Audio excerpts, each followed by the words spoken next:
ini adalah peluang yang cukup baik dan prospeknya cukup baik juga, karena gaji UI designer itu di Indonesia cukup tinggi teman-teman ya.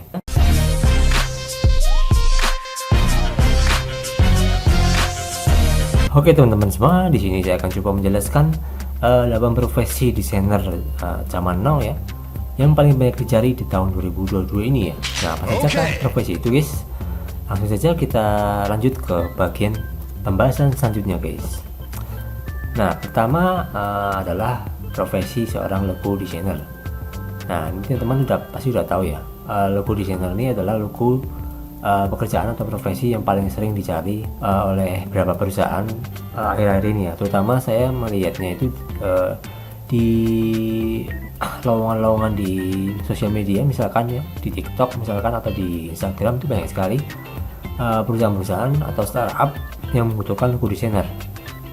Nah, kenapa mereka membutuhkan logo designer? Karena mereka itu pasti sebagai perusahaan pasti membutuhkan sebuah brand ataupun merek ataupun sebuah nama untuk membranding perusahaan mereka agar terkenal dan bisa namanya itu bisa tersebar kemana-mana ya. Dan pastilah mereka setelah membutuhkan brand, mereka pasti membutuhkan seorang desainer untuk membuat keperluan promosi mereka, seperti pembuatan flyer ya, kemudian pembuatan kop surat, terus kemudian pembuatan website, kemudian ada juga yang penting itu, yang paling penting, yang paling utama adalah logo teman-teman. Karena logo itu adalah sebagai pencerminan ataupun sebagai sebuah nama atau merek agar perusahaan itu bisa dikenal oleh masyarakat luas teman-teman ya.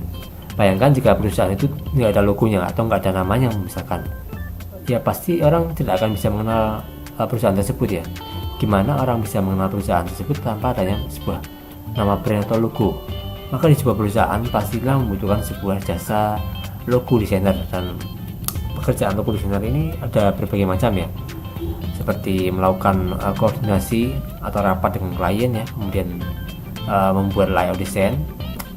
Membuat layout ini berbagai macam ya, ada layout kop surat, ada layout, kemudian yang berikutnya ada mengelola proyek branding ya. Ini masih ada kaitannya dengan yang pertama, poin pertama. Kemudian yang terakhir ini ada memberikan solusi desain yang unik dan fungsional. Jadi selain kita bisa mendesain logo yang baik ya, tentu kita bisa memberikan solusi desain yang terbaik yang akan kita berikan ke perusahaan. Nah, itu adalah profesi tentang logo designer ya. Kita akan lanjut ke pembahasan berikutnya. Nah, pembahasan berikutnya ini adalah profesi yang paling sering dicari selanjutnya ya teman-teman ya, yaitu web designer ya. Teman-teman pasti kalau lihat di website ataupun di sosial media pasti banyak sekali perusahaan-perusahaan startup yang membutuhkan yang namanya web designer. Walaupun web designer ini adalah profesi khusus ya, atau spesifik yang tidak semua orang bisa ya. Semua orang bisa jadi desainer, tapi kalau web designer itu ada skopnya tersendiri, ada aturan-aturan tersendiri, ada cara main tersendiri, tidak seperti desainer biasa ya. Dia harus mengerti slicing, kemudian dia harus mengerti cara pembagian menu yang baik bagaimana, kemudian ada namanya apa ya, banner ya, pembagian menu-menu, terus pembuatan iklan di sebuah website ya teman-teman. Dan juga ini nih yang paling penting ini juga coding nih. Seorang web designer itu juga harus mengerti coding teman-teman ya. Ya walaupun nggak semuanya harus mutlak harus mengerti ya, tapi sedikit-sedikit mengerti lah, karena biasanya seorang web designer itu berurusan dengan namanya script ataupun HTML lah di dalam pembuatan desainnya. Karena mau tidak mau seorang web designer itu harus mau berkoordinasi dan berkomunikasi dengan seorang web developer ataupun programmer teman-teman. Jadi ini masih ada kaitannya ya dengan pemrograman teman-teman ya, karena kita masuk atau ngomongin soal web designer.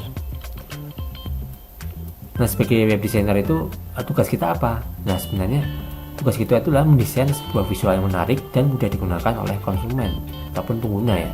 Bukan hanya membuat desain visual yang menarik ya, tapi kita juga harus berkomunikasi dan berdiskusi tentang website yang akan dibuat. Dan website ini gunanya akan untuk apa ke depannya.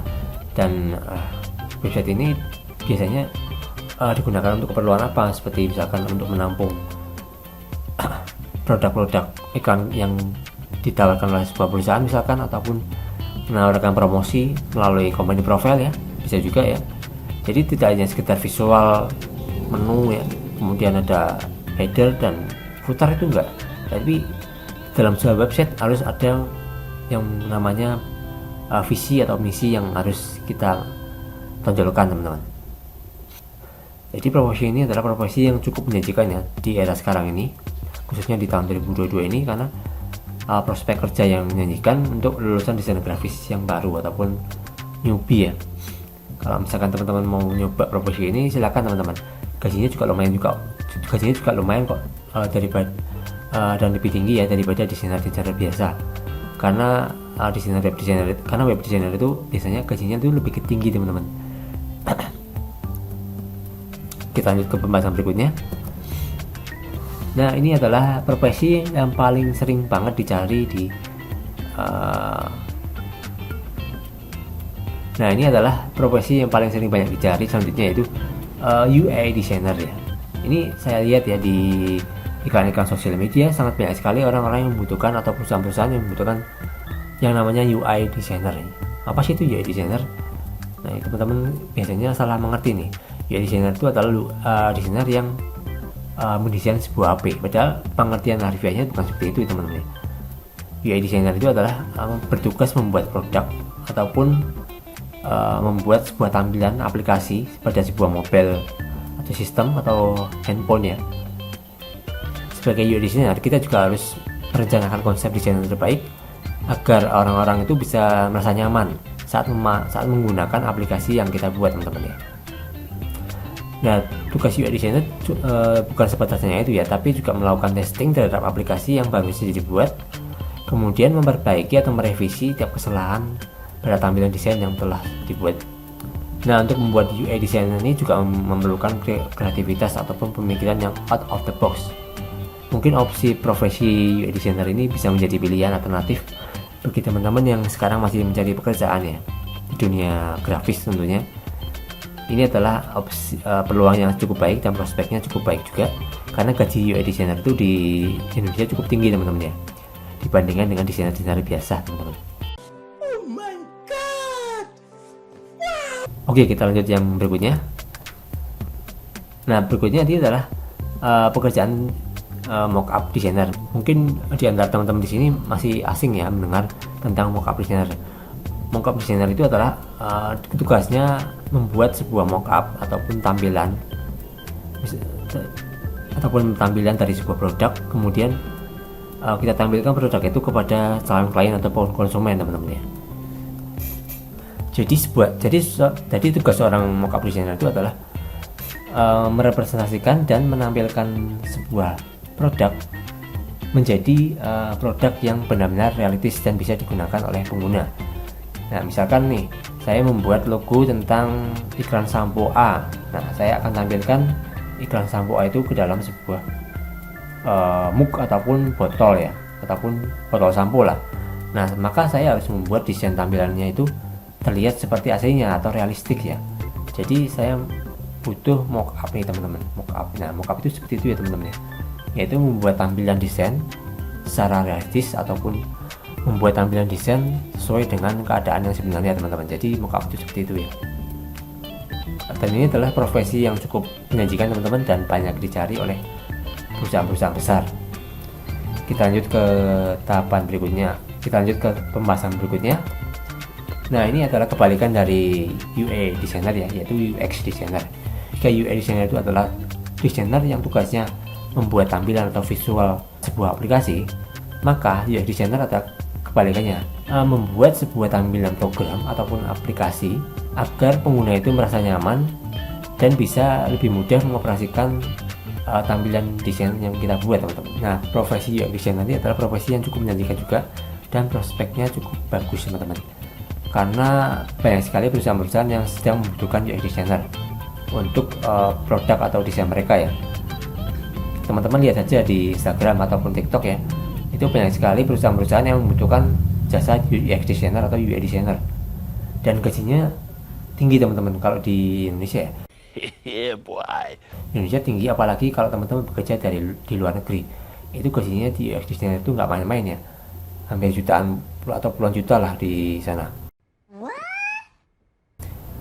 Nah, jika teman-teman berani menguji mental ataupun skill teman-teman di bidang UI designer ya, teman-teman saatnya ini menguji kalian teman-teman. Jangan cuma mendesain mockup ataupun kode surat ya, tapi teman-teman harus bisa mendesain sebuah tampilan aplikasi yang baik agar tampilan itu bisa digunakan oleh semua orang atau semua user ya. Oke, kita lanjut yang berikutnya. Profesi yang berikutnya adalah ilustrator. Nah, ilustrator ini adalah beda ya, agak sedikit beda dengan desainer grafis. Kalau desainer grafis itu mendesain sebuah tampilan ataupun membuat layout sebuah gambar ya. Tapi kalau ilustrator itu beda teman-teman. Nah, ilustrator adalah seorang yang bertugas membuat ilustrasi dari sebuah brief yang disampaikan oleh klien teman-teman. Jadi misalkan nih ada klien meminta digambarkan sebuah superhero lagi melawan monster. Nah, kita sebagai ilustrator harus bisa memvisualisasikan bagaimana nih penggambarannya kalau seorang superhero lagi melawan monster di angkasa. Nah, pastikan butuh yang namanya ilustrasi ya, bukan hanya sekitar kata-kata ataupun kalimat ya. Tapi agar lebih dipahami oleh orang-orang, maka dibutuhkanlah sebuah ilustrasi agar gambar itu menjadi hidup dan lebih nyata teman-teman. Kalau kita penggambarannya cukup lewat kata-kata ataupun kalimat, itu akan susah diterima oleh indera kita ataupun otak kita teman-teman.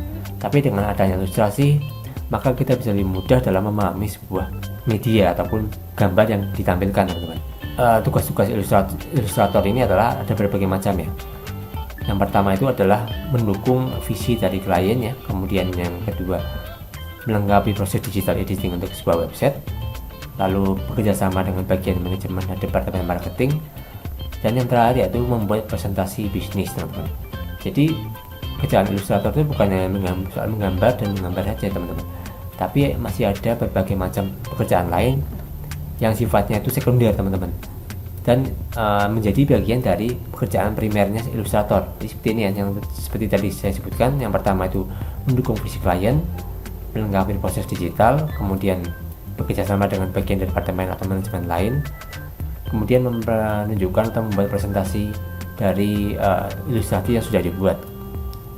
Oke, kita lanjut ke pembahasan berikutnya. Pembahasan yang berikutnya yaitu tentang profesi font designer. Nah, ini adalah jenis atau salah satu jenis profesi yang paling sering dicari juga oleh orang-orang saat ini ataupun perusahaan-perusahaan ya. Font designer mungkin terdengar agak asing ya, font designer ya. Atau teman-teman malah baru saja, atau mungkin saja teman-teman di sini baru mendengar istilah yang namanya font designer. Kita menggunakan atau membuat font itu bukan hanya menggunakan dari custom ataupun media yang sudah terinstall teman-teman, tapi kita sebagai desainer juga harus membutuhkan kreativitas ataupun membuat sebuah font yang bukan yang terlalu umum, tapi membuat sebuah font yang lebih kreatif dan lebih unik teman-teman. Nah, biasanya kalau font designer itu dibutuhkan oleh perusahaan-perusahaan yang bergerak di bidang printing ataupun di bidang hoodie atau t-shirt ya. Ini banyak sekali nih, cukup banyak sekali ya. Kalau biasanya kafe-kafe ataupun kafe-kafe yang baru buka ya, ataupun usaha konveksi yang baru buka itu biasanya membutuhkan yang namanya font designer, karena font designer itu dibutuhkan ketika untuk membuat sebuah desain, terutama desain kaos ya. Desain kaos kan biasanya ada ini kayak semacam kaligrafi ataupun tulisan-tulisan klasik-klasik gitu teman-teman ya, membutuhkan yang namanya font designer. Ataupun kalau misalkan teman-teman berkecimpung di dunia freelancer misalkan, ingin upload di Waterfont ataupun situs warna lain misalkan, pastikan membutuhkan yang namanya desain font yang unik teman-teman, yang beda dari yang sudah ada. Nah, maka dari itu pekerjaan font designer ini tidak bisa dipandang sebelah mata, karena ini sangat penting ya, terutama di era digital saat ini banyak sekali yang membutuhkan yang namanya font designer teman-teman.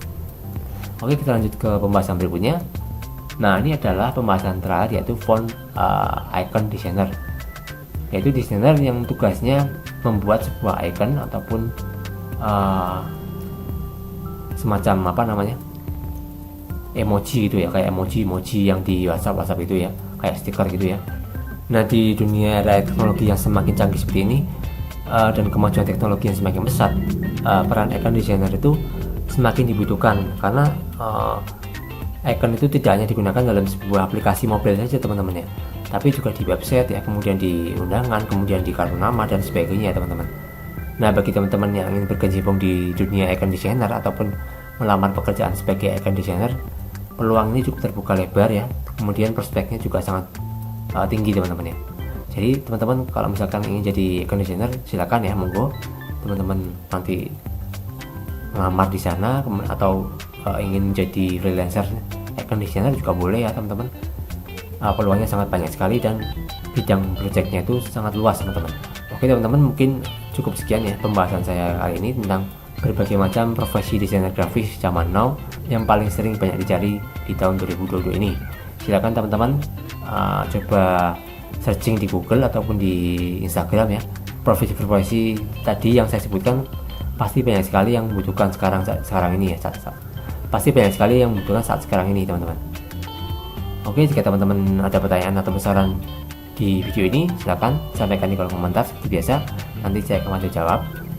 Demikian teman-teman tutorial hari ini, semoga bisa bermanfaat. Kita jumpa lagi di next tutorial. Assalamualaikum warahmatullahi wabarakatuh.